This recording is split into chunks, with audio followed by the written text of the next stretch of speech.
abantu bajja nga basaba abantu baabwe. Abamu ne bakifula ekyokusaaga, abandi ne bagamba nti abantu baffe babawamba tuba tukola ssente. Olulala n'akulira akakiiko k'eddembe ly'obuntu mukyala wa Ngadya, naye olunaku olumu yagamba abo abantu tebaliiyo tuyiya bayiye. Olunaku lwa leero era tukyali mu mbeera y'emu nti si namba bunamba tibatutte Kibalama, batutte Ddamulira, batutaani nti kati bakawambayo 10, kati bawambye 2, kati 18 tetumanyi gye bali n'ebirala bifaanana bwe bityo. These are not just numbers. Zino si namba. Abantu, baba b'abantu, bataata b'abantu. Nga Kibalama bwe bambuzaawo nga tetuddangamu mulaba, nga Kanata Muhammad bwe bambuzaawo nga tetuddangamu mulaba, nga babatwala tulaba, nga kamera kwe ziri. Ne tugenda ku poliisi ne bagamba tebabalina n'ebirala bifaanana bwe bityo. Olunaku lwa leero oyo maama n'omukyala balina omwana waabwe, omwami we gwe bayita Ssebudde Kassim, yabuzibwawo wamu ne Eddie Mutwe, taddangamu kumanyikako mayitire. Abo mulabye, oyo gwe mulabye ye maama w'omuvubuka gwe bayita Kyagulanyi Najibu, bambuzaawo wamu ne Eddie Mutwe, taddangamu kulabika.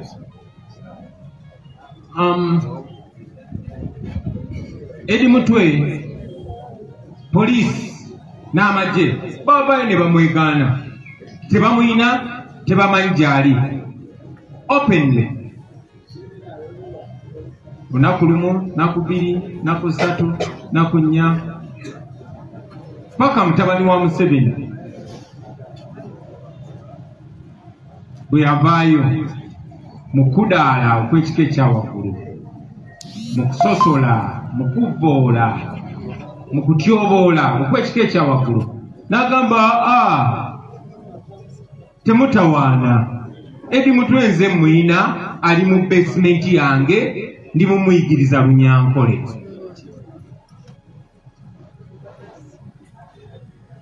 Buli omu n'akimanya kuba yakyogera openly. Eddie Mutwe ndi mumuyigiriza Lunyankole, mukozesanga punching bag, nesigenda muta okujjako nga maze omulaawa n'ebirala. Basebo ne bannyabo mwenna mwabiwulira, abakulu bonna abatwala mu ddiini baabiwulira era baabiraba, abakulu abatwala mu nnono baabiwulira era baabiraba, eggwanga lyonna n'ensi yonna baabiwulira era baabiraba.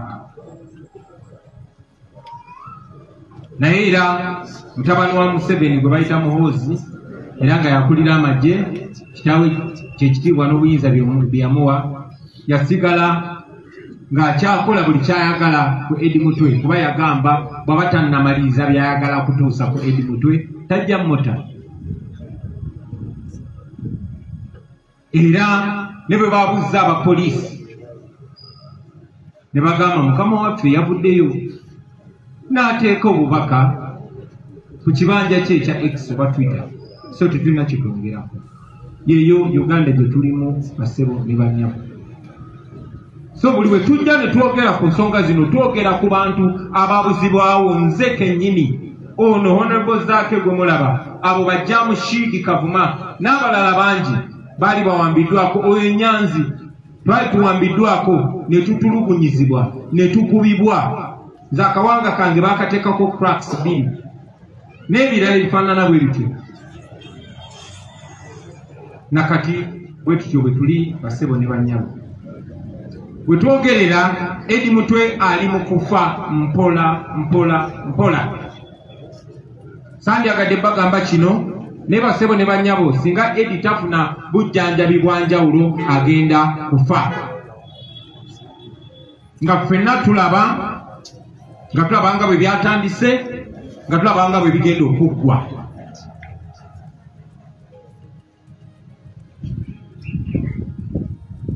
So bwe tusitula amaloboozi gaffe kyetwogerako kyekino ekiba kimudde n'amaaso. Edi Mutwe yatulugunyizibwa. Muhoozi n'akuba ekifaananyi kya Edi Mutwe ng'ali bwereere n'akiteeka ku mutimbagano, buli omu n'akiraba nga mwe muli n'abaana be abato naddala ab'obuwala. Kanso Majerani abadde decent, ebimu abadde abikomako, ne ku ngeri gye yanyinyonnyodde Edi Mutwe embeera gy'alimu. Nandigambye tumusabire, naye okusaba tekumala, tumulwanire.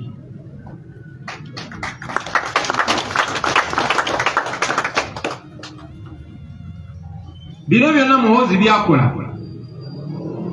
abikola okulaga obukyayi, obusosoze, ate ekyennaku abikola mu linnya ly'Abaganda baffe Abanyankole.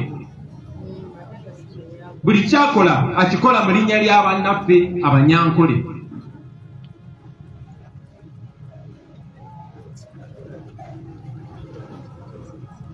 Yensonga lwaki nze wamu ne bannange twawandikidde abakulembeze ba elders mu region Yankole region, just in case they've not seen it, to bring it to their attention and to call out for their voice before it's too late, asking them whether they are comfortable and at peace with what's going on, whether they won't raise their voices before it is too late. Because what is being done by Museveni's son is a trajectory that is leading our country into a terrible, terrible place. The genocide in Rwanda did not start by people cutting themselves. It started with words and actions that demean and dehumanize other people. The Holocaust did not start with killings. It started by actions and words. That is where Museveni's son wants to send this country, by pitting the Banyankole against the rest of Ugandans, which I want to call upon our brothers and sisters from Ankole and the elders of Ankole to distance and disassociate themselves with the acts, the brutal, immoral and tribalistic acts of Muhoozi and Museveni. Because it is clear he is committing crimes and he wants to pay. And if you don't distance yourselves from them, be sure you will unfortunately pay. So I call upon all of you to distance yourselves. It's important to mention, kino kikulu nnyo okubabulira. As a nation, as a generation, we must not be driven to that nonsense. Museveni has no support. That's why he is trying to conscript the wonderful people of Western Uganda in his corner. Akimanyi talina buwagizi. Kati ayagala kumakinga sure are going down in Uganda, but most importantly are going down in Western Uganda. This is not a war between the Banyankole and the rest of Ugandans. It is a war between Ugandans and misrule and dictatorship and impunity. So let us not be led into that tribal trap. In any case, Nekino Kanchibagambe, batwikiriza tewali asobola bafuula abasireevu nga temuwadde permission. Nobody can enslave you without your permission. That is why when colonialists came here, it was not whites doing all the brutality. They used locals. Neba n'abantu be bakozesa abasinga obungi baamuno. Ate abalala bannaffe oba tubadde nga tubalabanga bannaffe. Okugeza mu keesi ya Edi Mutwe, keesi ya Akireo Kivumbi, Gaddafi Mugumya ne Wakabi Smart. Abantu betwakolanga nabo, betwalinyanga mu kimu, nga n'omu ku bo yali mumyuka wange, n'omulala nga mbako be bakozesebwa. Kubanga Muhoozi Edi Mutwe yandibadde amudibiridde, naye atulugunya n'aweereza abanamuggalirawo batya. bwe twagenda okuziika muganda waffe Pascal yali Bungereza, bano bannaffe oluvannyuma lw'okukola ebikolobero era ne tumanika eri ensi yonna baayagala okututyobola ku lunaku olwo. Ensonga lwaki beeteekateeka okukola effujjo, baakwata ebipande Kyagulanyi tetukwagala wano, NUP muwagirwa abagwira n'ebirala bifaanana bwe bityo. Naye kubanga naawe wennyini we baali nawe tebaayinawo buwagizi, kubanga abantu mu nsi amaaso g'egguladde. So mu kitundu ekyo kye twalimu abantu babalemesa otukolako effujjo. Bino byonna byali ku kamera, everything was on camera. Era mwabalaba nti bwe twavaayo ku lunaku olwo baalabwa nga balina we bakuŋŋaanidde olw'eggulu nga bali disappointed, kubanga kye baali baagala si kye kyali kituukiridde. Baakuŋŋaanya bannamawulire awo e Masaka, abeegatira mu kibiina kye bayita Greater Masaka Journalists Association. Ne bagamba kati tutege ki, ne bagamba tugende tuloopa omusango, era ne baloopa omusango nti abakuumi ba Kyagulanyi babakubye ne bababbako ne sweta n'essimu. Bwe baloopa omusango ogwo waayitawo ebbanga erikunukkiriza mu mwaka, ye omwaka tegwawera. Kaakati kuba gavumenti ya Museveni terina musango gwonna gweyinza tusibako. Buli gwe bakutte kuffe, buli gwe bawambye kuffe, eitha bakutwala ku poliisi ne bagulako ekisangosango era ekisango kifiiraawo, oba ne bakusuula busuuzi gye basanze nga bwe basuula bano Banyanzi. Kati baanoonya omusango gwe batugulako ne bajjukira nti balinayo ba allies baabwe muffe, nti balinayo bannaabwe muffe, era tulina information nti bawuliziganya nabo. Gwe ngamba otya nti ofunye okusoowagana n'omuntu gw'obadde okolagana naye yabadde mumyuka oba abadde akola ki, naye ate SFC ne drone ze zikunona. SFC ne drone be baanonakireewo n'abulawo ebbanga paka bwe bamusula ku poliisi. Be bawamba Gaddafi, be bawamba Smart, ne bababuzawo ebbanga paka bwe babasula ku poliisi. Era abe SFC be bawamba Edi Mutwe ne bamutwala ewa Muhoozi n'amutulugunya ebbanga eryo lyonna lyonna, nkakasa nga awuliziganya n'abo ba agenti be muffe. Abantu be bakozesa mu mpa omukisa nabo mba babuulire wano.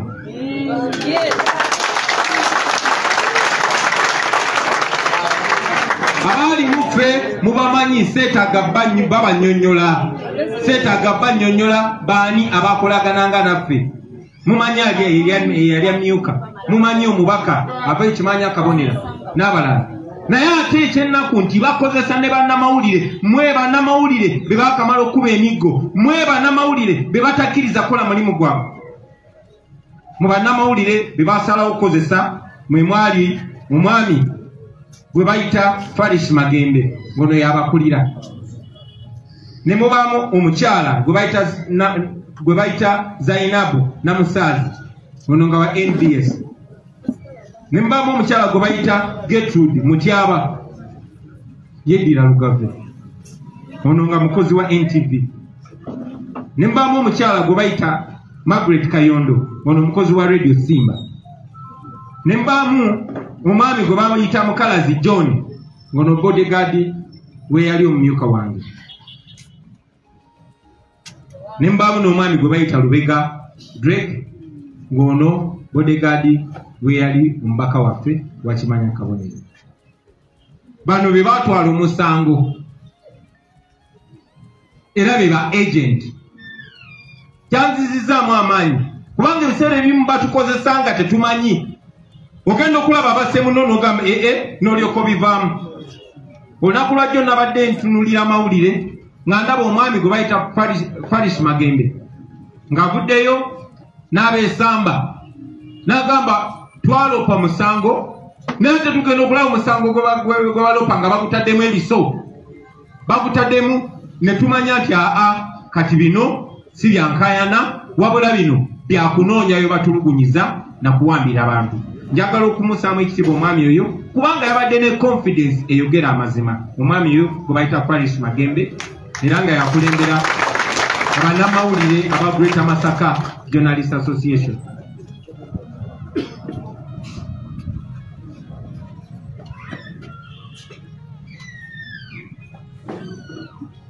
Ekyo kyongera okulaga nti mwe baganda baffe be bakozesa kyanaku nti temumanyi you will never be one of them, tolibeera omu ku bo, never. Era be bakoze muganda we Eddie Mutwe naawe bana bamaze okukozesa bibajja okukola.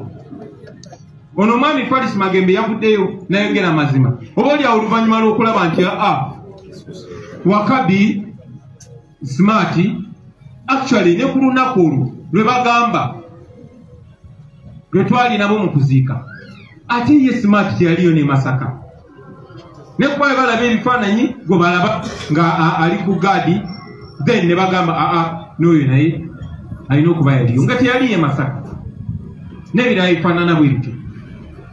Njagala okuvumirira abaganda baffe be bakozesa munajjukira kambajjukiza ebigambo bya muganda waffe Ssejjirinya Muhammad kyamukisa mulungi Honorable Alan Sewanyana naye waliwo era ojjukira emboozi gye twanyumya nga muli mukomera naye nga mwami Ssejjirinya Muhammad bwe buli we nagenda nga mukomera nga gambisa President tukuwa ekitiibwa tetwagala kutobera abakulembeze botuwadde naye omumyuka we yatusiba.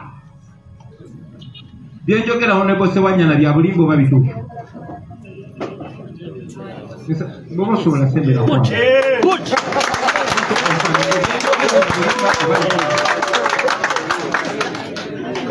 kankwe eddakiika emu osakusashitiga ebigambo byange bino kwani yali Sebo neyanza neneyanzege President wabulajaniranga nga tumugamba nti President ebintu bino byali Masaka. E Masaka wali abakulembeze b'NUP naye lwaki ddala bajja ne bakwata ffe ab'omu kibuga Kampala. Ekyokubiri nga n'entambula y'enneeyisa y'abakulembeze baffe abamu naddala mu kitundu ekyo teyali nnungi ng'ogyetegereza obulungi nga bw'obigatta n'ogamba nti mukulu walabika waliwo akatagatta bulungi. Akatambula bulungi kirabika abakulembeze naddala abaka abava e Masaka babimanyi ku bintu bino okutusinga. Waliwo Honorable Mpuuga wabeerayo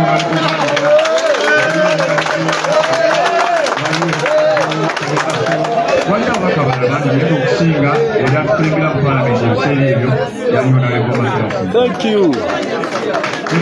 I understand. Sibuli mucha enalonga jenyina. Noza kyayogedde mu kitegedde ate ndowooza ne kyatayogedde nakyo mu kitegedde. So bassebo ne banyabo kino kiri very important ne mukimanya.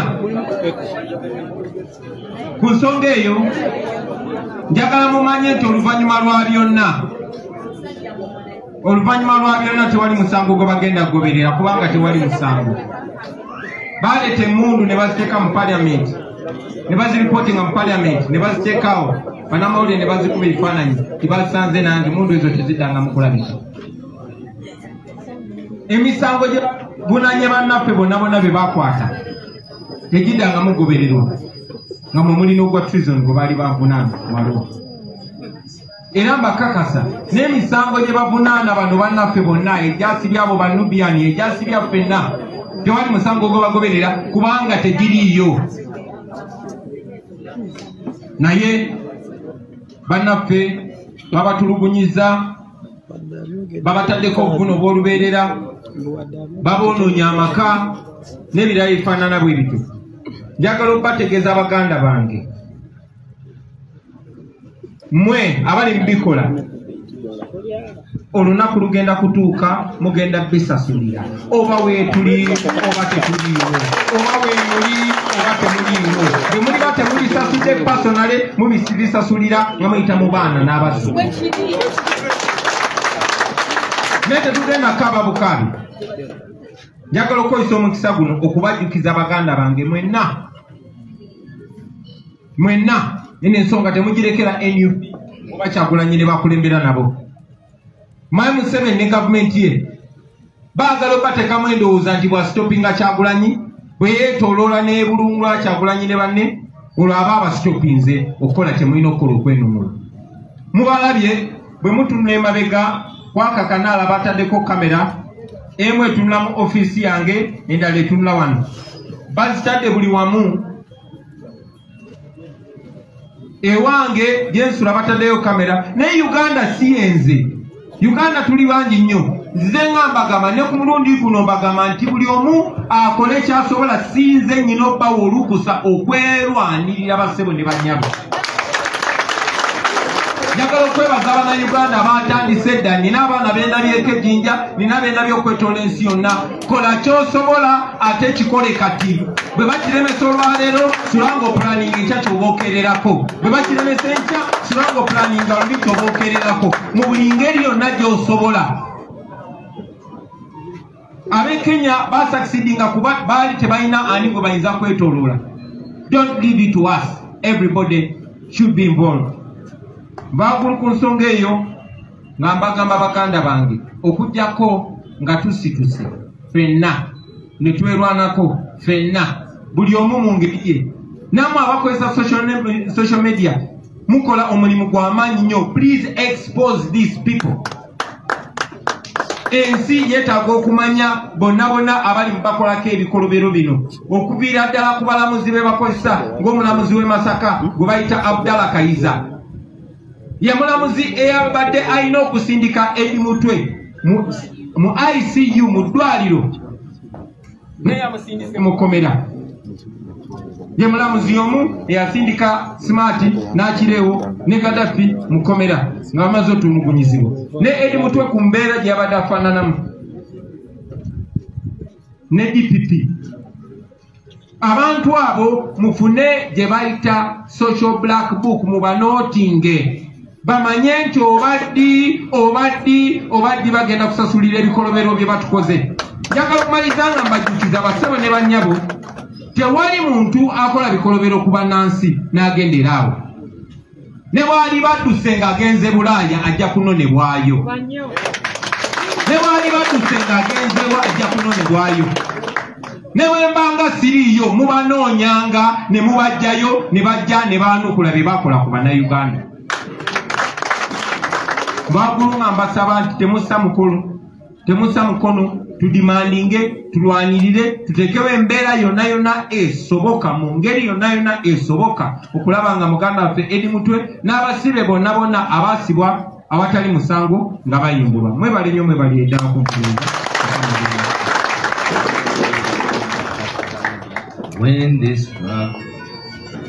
When this struggle is over, we shall wear the victor's crown. We shall wear the victor's crown. We shall wear the victor's crown. When the struggle is over, we shall wear the victor's crown in the new Uganda. People power, our power. People power. Thank you very much, this person. Thank you very much, Mr. President and team. Thank you very much, the media. Thank you very much, everybody. Atasobodde byuli osobola okuddayo mu live yaffe no na stopinsi ate mweyongera okwekenneenya biki ebyogeddwa naye nga bwebityo bwebitambudde Nakyana bakolekitivi